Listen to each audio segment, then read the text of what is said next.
మా జనసేన కార్యకర్త 6వ డివిజన్లో వెంకటాచలం గారి యొక్క ఇంటి విషయం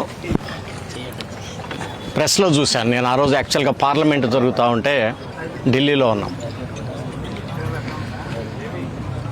ఇది చాలా దారుణమైనటువంటి విషయం. మా కార్యకర్త ఎంతో కష్టపడి సంపాదించుకున్నటువంటి డబ్బు దాదాపు 25 లక్షల రూపాయలు నుంచి దాదాపు 30-40 లక్షల వర్త్ అయినటువంటిది. దీన్ని దారుణంగా ఎటువంటి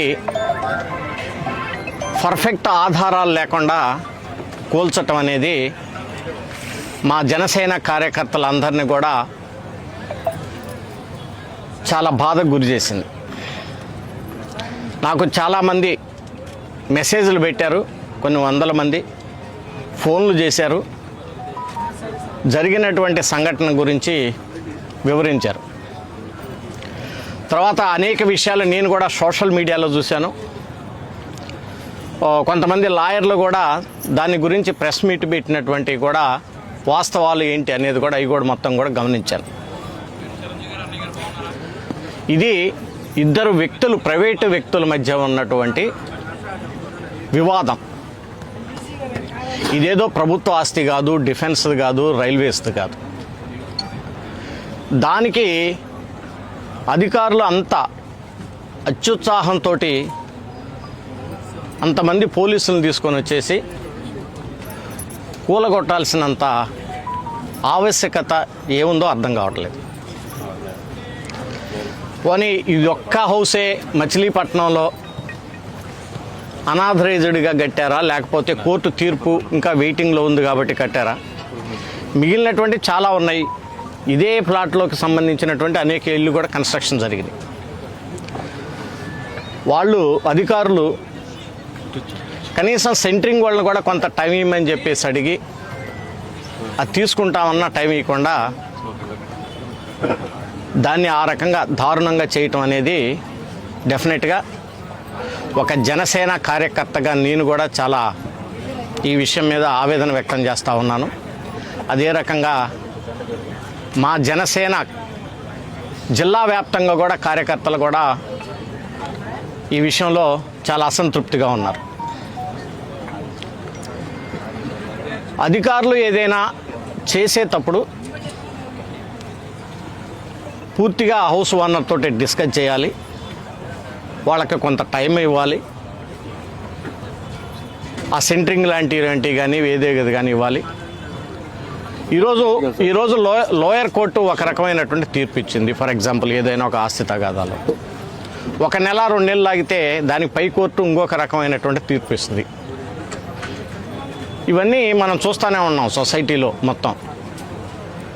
సో అనవసరంగా దీన్ని ఇలా చేయటం అనేది మాత్రం నేను పూర్తిగా ఖండిస్తూ ఉన్నాం. జనసేన కార్యకర్తకి ఎక్కడ అన్యాయం జరిగినా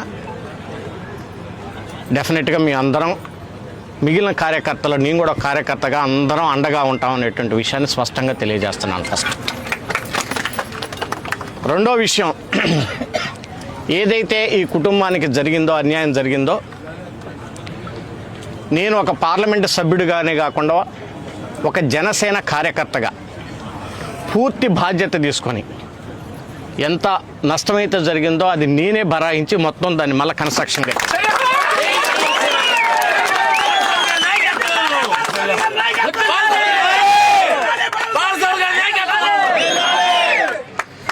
జనసేన అంటే ఒక యూనిటీ. ఎవరికి పక్కన వాళ్ళకి ఏ అన్యాయం జరిగినా మేము అందరం కలిసి వస్తాం. బట్ జరిగినటువంటి సంఘటన మాత్రం తీవ్రంగా ఖండిస్తూ ఉన్నాం. ఎప్పుడు కూడా అధికారులు ఇలాంటి సిచ్యువేషన్ వచ్చినప్పుడు, అఫ్కోర్స్ జనసేన కానివ్వండి, ఇంక వేరే వాళ్ళైనా కానివ్వండి, వాళ్ళు దీనికి 1-2 సార్లు ఆలోచించి నిర్ణయం తీసుకోవాలి తప్పితే వన్ సైడెడ్గా తీసుకోవడం ఇది తప్పు అనేటువంటి విషయాన్ని కూడా నేను స్పష్టం తెలియజేస్తాను. ఆ కుటుంబానికి పూర్తిగా మీ అందరం జన సైనికులుగా అండగా ఉంటాం. డెఫినెట్గా వాళ్ళ ప్లాన్లో అవన్నీ క్లియర్ చేసేసుకొని మళ్ళీ రీఅప్లై చేసుకుంటే నేను బాధ్యత తీసుకొని మొత్తం దాన్ని కన్స్ట్రక్షన్ చేపిస్తాను.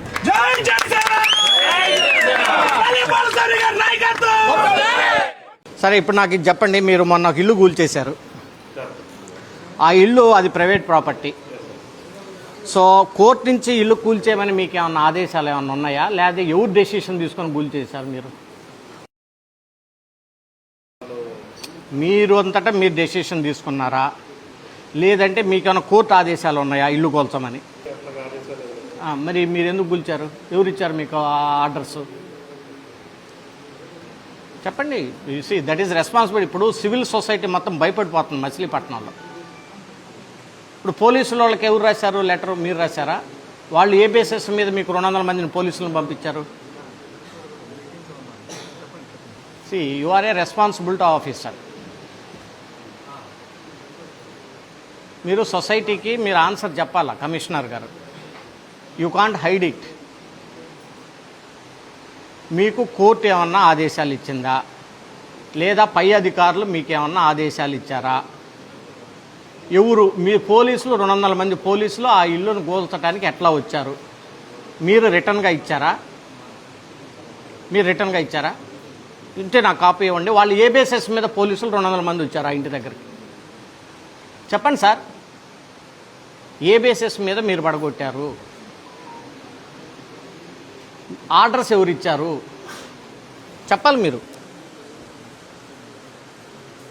వాళ్ళు సెంటరింగ్ వాళ్ళని కూడా వదిలిపెట్టుకోకుండా ఒక 2 రోజులు అంటే టైం ఇస్తే సెంటరింగ్ వాళ్ళు మేము సెంటరింగ్ తీసుకుంటాం అన్నా కానీ వాళ్ళు అదేమన్నా టెర్రరిస్టుల నివాసమా?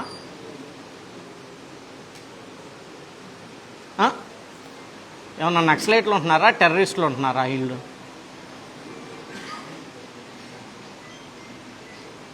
లేదు, చెప్పాలి మీరు. అలా నిలబడితే కుదరదు, ఆన్సర్ చెప్పాలి దానికి. ఇల్లు కూల్చేయటం అంటే it's not a small issue. చిన్న విషయం కాదు అది. ఇల్లు కూల్చటం అనేది స్మాల్ ఇష్యూ కాదు. అది ఇద్దరు వ్యక్తుల మధ్య ఉన్నటువంటి ప్రాపర్టీ తగాదా. అది మీ మున్సిపాలిటీ ఆస్తి కాదు, అది ప్రభుత్వ ఆస్తి కాదు. మీరు ఎందుకు ఇల్లు కూల్చారు చెప్పండి నాకు.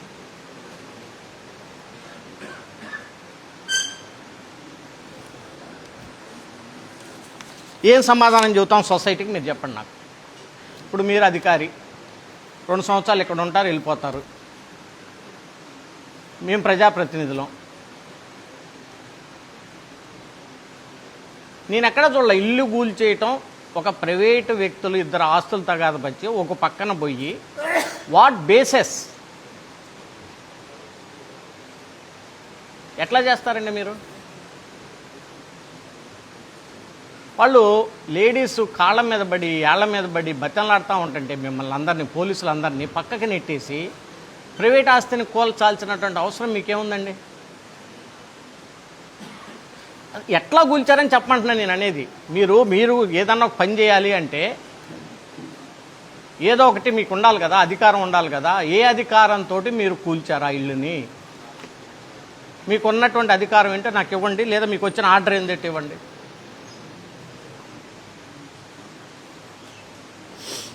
కాదు, కాముకుంటే ఎట్లా? ఎవరు ఇప్పుడు అతనికి 40 లక్షల రూపాయలు పోయినాయి. చిన్న కుటుంబం, వెరీ స్మాల్ ఫ్యామిలీ. అతను లైఫ్ లాంగ్ వాళ్ళు పిల్లలు మొత్తం కలిసి చేసుకుంటే ఆ 40 లక్షల రూపాయలు కూడబెట్టుకోగలుగుతారు. నువ్వు 1 గంటలో కూల్చి పడేసావు మొత్తాన్ని, దయాదాక్షిణ్యం లేకుండా. మచిలీపట్నం సివిల్ సొసైటీ చాలా మంచిది కాబట్టి నేను చెప్తున్నా కదా, ఇది ఇంకో చోట అయితే డిఫరెంట్గా ఉండేది. అసలు మీకు సంబంధం ఏంది నాకు అర్థం కాదు. అది గవర్నమెంట్ ప్రాపర్టీ కాదు కదా. ఇద్దరు ప్రైవేటు వ్యక్తుల మధ్య గొడవకి మీరంతా ఏంది అత్యుత్సాహం ఏం చెప్పినక్కడ మీరు చెప్పండి నాకు.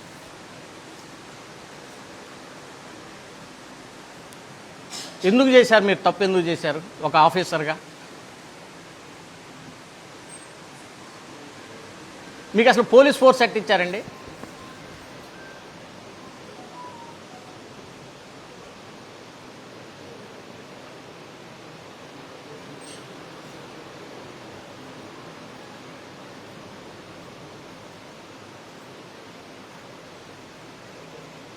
చెప్పు. మాకు నెక్స్ట్ అజెండా ఉంది సార్, మేము వెళ్ళాలి. నెక్స్ట్ అజెండా ఉంది. మీకు పోలీస్ ఫోర్స్ ఎట్లా ఇచ్చారు, మీరు మీకున్నటువంటి ఏ అధికారంతో మీరు ఆ ఇల్లు కూల్చారు? ఎవరిచ్చారు మీకు అధికారం? రిటర్న్గా ఇచ్చిందా? కోర్టు వారు ఏమైనా ఇచ్చారా? లేదా పైన మీకున్నటువంటి ప్రభుత్వ అధికారులు ఇచ్చారా? మీరు కలెక్టర్ గారికి ఏమైనా లెటర్ రాసి పర్మిషన్ తీసుకున్నారా? నాకు తెలిసినంతవరకు కలెక్టర్ గారు మీరేం రాయలేదు, పర్మిషన్ ఇవ్వలేదు. మీరు పోలీసు వారికి మీరు ఏ బేసిస్ మీద లెటర్ రాశారు? పోలీసు వారు 200 మంది ఎంబనికి పోలీసుల్ని ఇంటి మీద పంపించి దారుణంగా లేడీస్ని అందరిని కూడా నెట్టిపడేసి ఇల్లు కూలగొట్టారు. మీరు you should give the answer properly. 50 లక్షల రూపాయలు ఎవరు కడతారు? వాళ్ళు తేల్చుకుంటారు. వాళ్ళిద్దరూ వాళ్ళతో తప్పు ఎక్సా వయ్యా అది వాళ్ళు తేల్చుకుంటారు. మీకేం సంబంధం?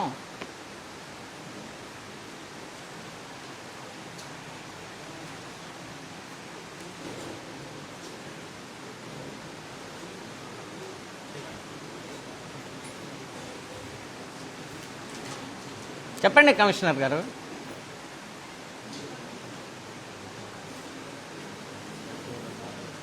ఏం చేస్తారు? అదండి, ఇప్పుడు ఎవరు కడతారు? 40-50 లక్షలు ఆయన వాళ్ళ కొడుకు పెళ్లి చేసుకోవాలని ఇల్లు కట్టుకుంటున్నాడు.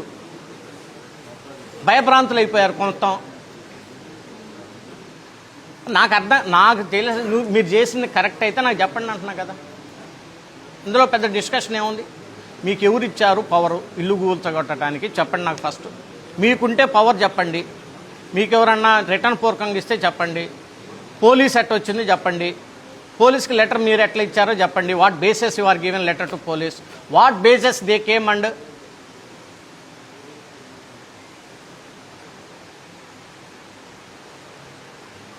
ఎవరు? ఏం జరుగుతుంది అసలు ఇక్కడ?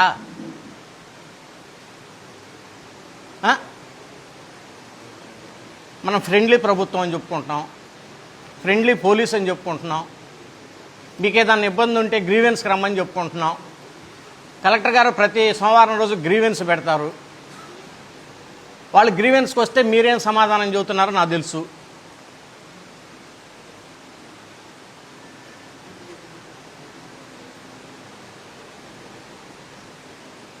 ఇప్పుడు మీరే ఉన్నారు. మీళ్ళు ఎవరైనా కోలుకొట్టుకుంటూ ఊరుకుంటారు సార్? మీరు చిన్న చిన్న తప్పులు ఇద్దరి మధ్య ఉండొచ్చు, నేను కాదంటలేదు. అది ప్రైవేట్ వ్యక్తుల మధ్య ఉంటుంది. తప్పు ఆయిందా ఏందా తేలిద్ది. 4 రోజులు కాతే 10 రోజులు తేలిద్ది, 10 రోజులు కాతే నెలకు తోలిద్ది. మీకేంది? మీకు అంత ఉత్సాహం ఏంది? Who are you? ఇల్లు కూలగొడతారండి ఎవరన్నా?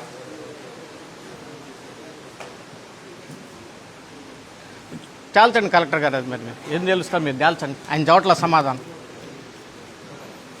I'm not at all happy. నేను చెప్తున్నా కదా, ఇట్లాంటి పగోడుకు కూడా జరగకూడదు. I'm telling you. పగోడుకు కూడా. పెద్దలు ఏదో చెప్తారు కదా, ఏదో పెద్ద క్యాన్సర్ వ్యాధులు వస్తే మన పగోడుకు కూడా రాకూడదు కదా అంటారు కదా. సేమ్ థింగ్, మన పగోడుకు కూడా జరగకూడదు ఇలాంటిది. ఎలా కొడతారండి? నాకు అర్థం కాదు.